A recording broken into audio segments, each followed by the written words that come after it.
وما آتاكم الرسول فخذوه وما نهاكم عنه فانتهوا واتقوا الله إن الله شديد العقاب. الحمد لله رب العالمين والصلاة والسلام على اشرف الانبیاء والمرسلین اما بعد. امام بخاری رحمہ اللہ نے باب قائم کیا ہے. ثم قال البخاری رحمہ اللہ باب من لم يستلم الا الرکنین الیمانیین. باب اس شخص کے بارے میں جو نہیں استلام کرتا مگر دونوں رکن یمانی کا، مگر رکنین یمانیین کا. باب ہے کہ دو کونوں کے علاوہ کسی اور کونے کا استلام نہ کیا جائے. وقال محمد بن بکر، محمد بن بکر نے کہا اخبرنا ابن جریج، ہمیں ابن جریج نے خبر دی. وہ کہتے ہیں اخبرنی عمرو بن دینار، ہمیں عمر بن دینار نے خبر دی.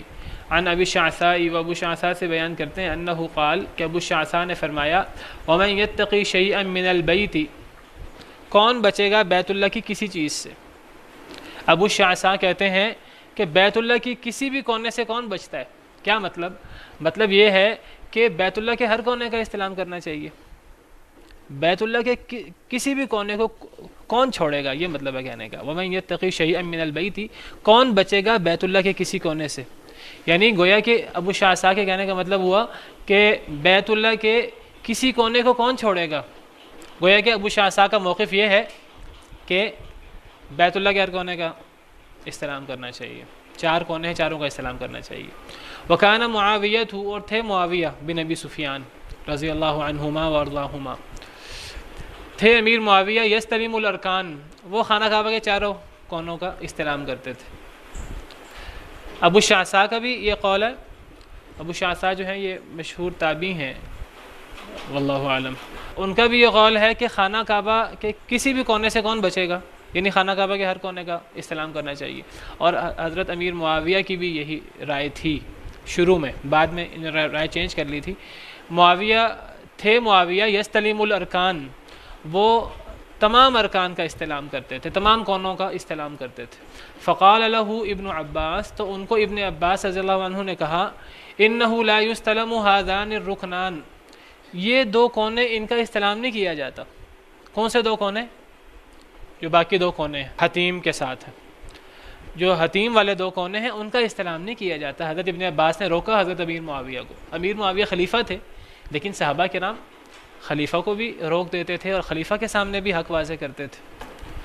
فقال، تو امیر معاویہ کہنے لگے لیس شیء من البیت مہجورا، بیت اللہ میں کوئی شے نہیں چھوڑی جا سکتی. بیت اللہ کی ہر شے ہی جو ہے وہ قابل تعظیم ہے، ہر شے کا استلام کیا جائے گا.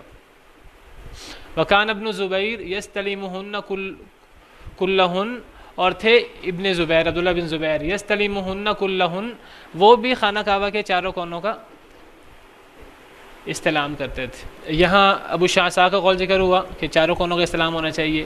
امیر معاویہ اور عبداللہ بن زبیر ان کا بھی یہی رائے تھی کہ چاروں کونوں کا استلام ہونا چاہیے. حضرت امیر معاویہ کو حضرت ابن عباس نے روکا اور کہا کہ یہ جو دو کونے ہیں ان کا استلام نہیں ہوتا، یعنی سنت یہ ہے ان دو کونوں کا استلام نہیں ہوتا. تو حضرت امیر معاویہ نے جواب دیا کہ بیت اللہ کی کس چیز کو چھوڑا جائے گا، کسی چیز کو نہیں چھوڑا جائے گا. یہاں یہ واقعہ مختصر بیان ہوا ہے، یہاں یہ واقعہ مختصر بیان ہوا ہے. دیگر احادیث میں یہ واقعہ تفصیل سے بیان ہوا حضرت ابن عباس اور امیر معاویہ کا. اور ان احادیث میں صراحت ہے کہ جب حضرت ابن عباس نے حضرت امیر معاویہ کو نبی کریم صلی اللہ علیہ وسلم کا عمل بتایا، آپ کی سنت بتائی کہ آپ چاروں کونوں کا استلام نہیں کرتے تھے، آپ دو کونوں کا استلام کرتے تھے، تو حضرت امیر معاویہ نے اپنے موقف سے رجوع کر لیا تھا.